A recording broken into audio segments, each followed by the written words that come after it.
हाँ। देखो पहले हमको क्या चेक करना है, समीकरण का मूल अस्तित्व में है या नहीं, अस्तित्व में है या नहीं। पहले चेक करना पड़ेगा। ए बराबर क्या हो जाएगा 2, बी बराबर डी बराबर 3, डी बराबर 3। आप जानते हैं डी बराबर डी बराबर क्या होता है डी स्क्वायर माइनस बी का मान -7 का -4 गुने ए का 2 और सी का 7 का स्क्वायर माइनस कैंसिल हो जाएगा।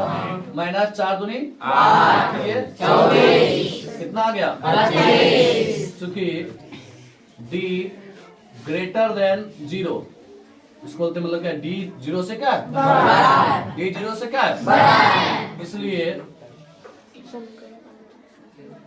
इसलिए समीकरण का मूल अस्तित्व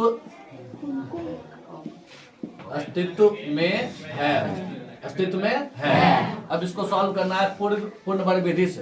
किस सॉल्व करना है पूर्ण वर्ग विधि से। पूर्ण वर्ग विधि से ज्ञात करने के लिए आपको क्या कहा है, सबसे पहले कहा है एक्स स्क्वायर के गुणांक से, करा है ना।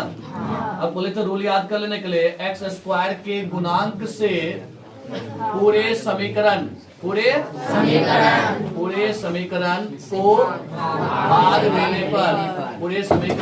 भाग देने पर एक्स स्क्वायर के गुणांक से पूरे समीकरण को जब भाग करेंगे तो देखिए समीकरण है ना, तो हो जाएगा आपका कितना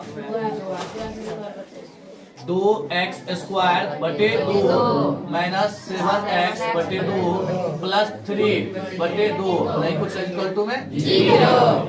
ये देखिए 2 से 2 कैंसिल, क्या हो गया आपका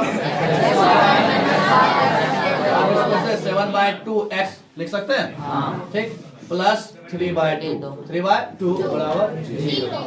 उसके बाद फिर क्या कहा कि सूत्र ज्ञात करें, तो चार अचर को अलग कर लीजिए, ठीक, लिख सकते हैं यहाँ पे चार अचर अलग करने पर, चार अचर अलग करेंगे तो हमारा क्या हो जाएगा, देखिए यहाँ पे x square -7/2x equal to -3/2, ठीक। उसके बाद आपको कहा था सूत्र ज्ञात करें, सूत्र से करा था। सूत्र क्या था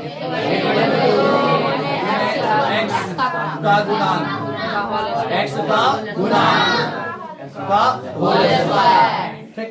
सूत्र आप लिखे एक्स का गुणांक, इसको इसलिए ऐसा लिख देते हैं 7/2x है ना, मतलब कि 7x/2 इसको पढ़ते हैं। x का गुणांक क्या है -7, x का गुणांक क्या है -7/2 का होल स्क्वायर, 7/2 का होल स्क्वायर। कोई कट रहा है 1 गुना -7 -7/4 का होल स्क्वायर बराबर 7 का स्क्वायर बटे 16, ठीक। उसका देखिए फिर से क्या कहा ये आगे, फिर समीकरण में क्या करा था क्वेश्चन में, कल थोड़ी लिखा है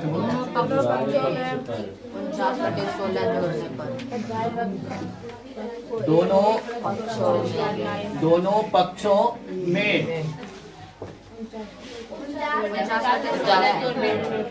49/16 जोड़ने पर, दोनों पक्षों में 49/16 जोड़े।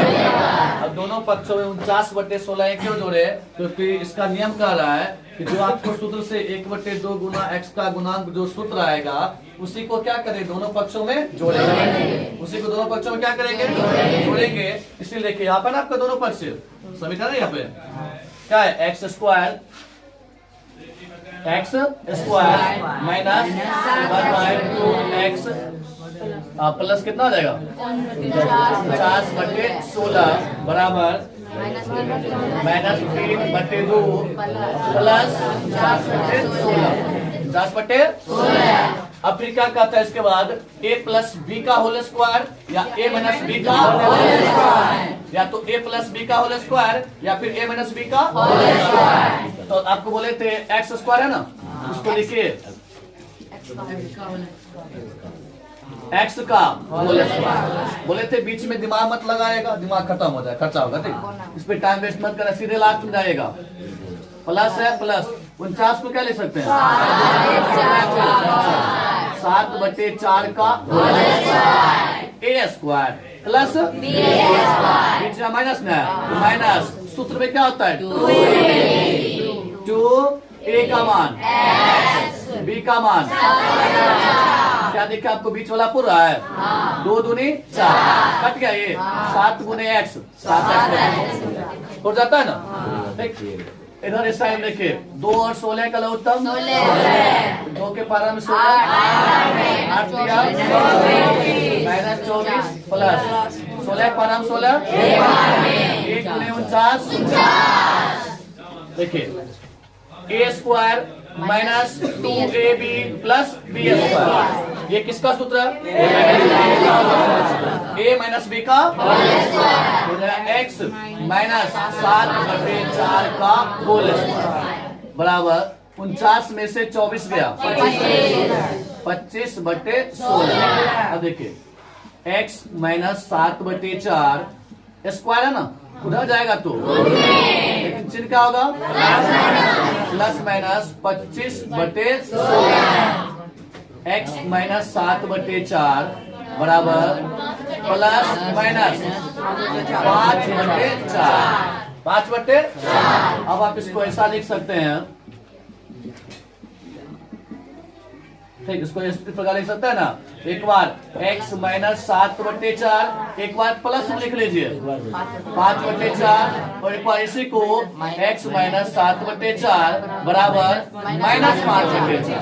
याद देखिए ध्यान से, x माइनस 7/4 था, एक बार इसको किस में लिखे और एक बार किस में लिखे, अब यहाँ से आगे करिए x बराबर 5/4 माइनस में उधर 7/4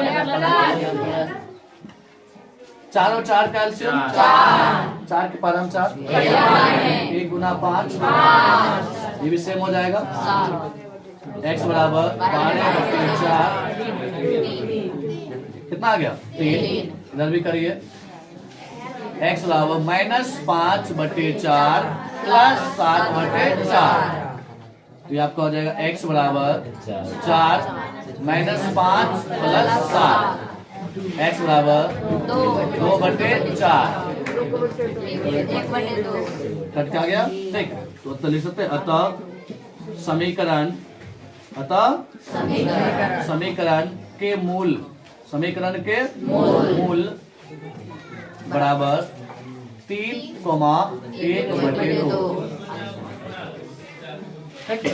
अब फिर बताते हैं, क्वेश्चन में कह रहा है कि पहले समीकरण का चेक करिए, यदि मूल अस्तित्व में है तो इसके हल ज्ञात करे, नहीं तो उसको छोड़ दो। मतलब अगर यहाँ पे समीकरण का मूल अस्तित्व में होगा तभी निकालेंगे, नहीं तो उसको क्या करेंगे, छोड़ देंगे। तो समीकरण का मूल अस्तित्व में है कि नहीं ये जांच करने के लिए हमको डी का मान निकालना पड़ेगा। किसका निकालना पड़ेगा, और समीकरण के मूल अस्तित्व कब होगा, जब डी 0 से बराबर हो या d 0 के बराबर हो। जैसे डी का मान 0 से छोटा होगा समीकरण का मूल अस्तित्व में नहीं होगा, 0 के बराबर हो या 0 से बड़ा हो तो समीकरण का मूल अस्तित्व में होगा। तो याद रहेगा ना। तो इसमें क्या है, पहले डी का मान निकाले तो d इक्वल टू होता है b square minus 4ac।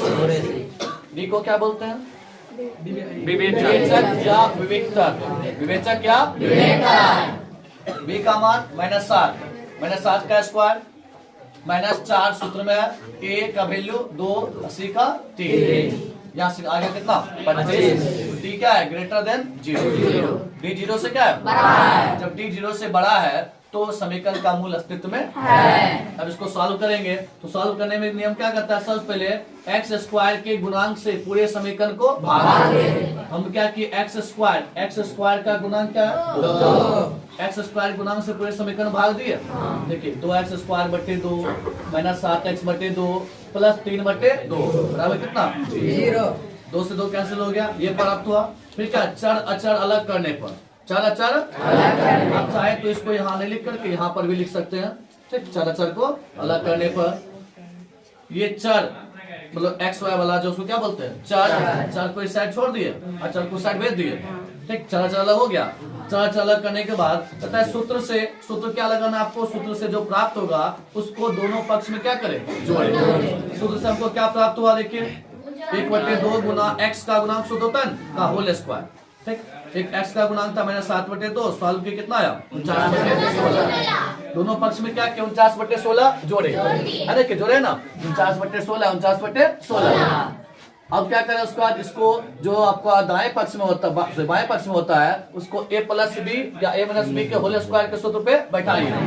a plus B या a माइनस बी, हम शुरू में x का होल स्क्वायर ले दिए प्लस बीच में उतना टाइम ज्यादा निकलेगा, सोचने लगे क्या होगा 2ab, इसके लिए क्या कि लास्ट में चले गए 49/16 क्या लिख दे इसको 7/4 का whole square, a square plus b square मिल गया, बीच में माइनस है तो माइनस 2ab बीच वाला आपका पूर्णा चाहिए, पूरा है ना 2 दूनी 4 7 में 2 पड़ेगा ना, a square minus 2ab plus b square का सूत्र a माइनस b का होल स्क्वायर। इधर सॉल्व करने पे कितना आया 25/16 स्क्वायर था, उधर भेज दी किसमें आ गया रूट का आंसर किसमें प्लस माइनस में प्लस माइनस 5/4। एक बार देखिए सेम इधर वाला सेम वही है, एक बार क्या लिखे 5/4 और एक बार प्लस में और एक बार माइनस में, सॉल्व करने पे 3 आया और कितना दिक्कत